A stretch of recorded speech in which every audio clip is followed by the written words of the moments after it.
You can't run your business indefinitely. Most of the reasons small businesses come to a closure is because of these 5 Ds. Now, this isn't a topic that's fun, but you need to be aware of this and have long-term thinking and long-term planning as you build out your business. Thinking about the end at the beginning is very smart. No matter where you're at on your stage or in your journey entrepreneurially as a business owner, business manager, owner, operator, you need to be aware of these 5 Ds so you can appropriately plan for them. The first D is disease. Now, a serious illness can take you out of the business. Sometimes diseases last months, years, and sometimes indefinitely, depending upon the severity. It's emotionally taxing, mentally taxing, it takes your finances, it wears on you and your employees and your family. So you have to be aware of, if I got a serious illness, a serious disease, how would the business handle this in my absence? Am I insured for such a disease? If this occurred, how do we take care of it as an organization? The second D is death. Nobody is guaranteed to live forever. In the event of your death, do you know what happens to your business? What happens to your organization? Who takes over? Is there insurance to cover everything? Where are all the passwords? Who steps in if you're not there? Being mindful of this potential situation allows you to build out a roadmap for what would occur in the event that you just didn't show up to the office. We also call this the bus plan. Tim walks out the door and gets hit by a bus. What happens to the business? What happens to the vendors? How do we make payroll? So you really want to be thinking about all these situations as you build out your succession plan or exit plan or long-term plan. The third D stands for dysfunction. All businesses have various shades of dysfunction inside of them, but some businesses simply can't handle the dysfunction.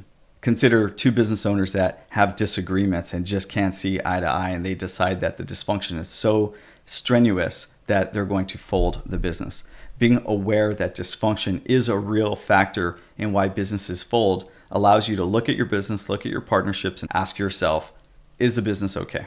Are we okay? And what kind of mechanisms can we put in to keep us communicating and keep this business moving forward and helping us to see eye to eye? Maybe you bring in outside consultants or coaches or individuals, or you go to workshops or what have you, but you always want to make sure that you're keeping an eye on the dysfunction inside of your business, the dysfunction with the team, the dysfunction within your partnerships, your board of directors. You want to make sure that you're removing all the cancerous poison and the politics from your business so you can just keep doing what needs to be done.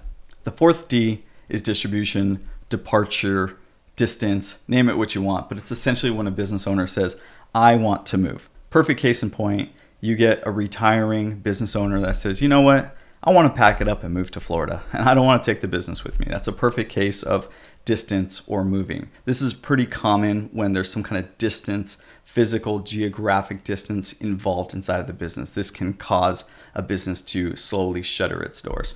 The fifth D is divorce. Divorces, just like disease, can be very emotionally and mentally and physically taxing on everybody involved. They're very costly. You start bringing in legal, who owns what. Maybe the spouse owns a piece of the business and wants to sell their shares. You start bringing in certain levels of dysfunction. It's not good for the mental health. It's not good for the personal health. And a lot of businesses do close their doors due to divorce. So when you think about your business long term and you think about these 5 Ds, disease, death, divorce, distance, dysfunction, you have to ask yourself, what am I preparing? What kind of mechanisms am I putting inside of my business to combat any one of those situations that could occur? More often than not, small business owners simply don't think of it in these terms. They aren't prepared for those situations, and therefore the business slowly dissolves. What may have been a valuable asset that generated wealth and income for your family, one of these Ds can come along and just wipe the business out. So be prepared. Talk about them with your partner. Talk about them with your spouse. Know these 5 Ds. So if you have additional questions around this conversation, please leave comments below so we can further address this discussion topic.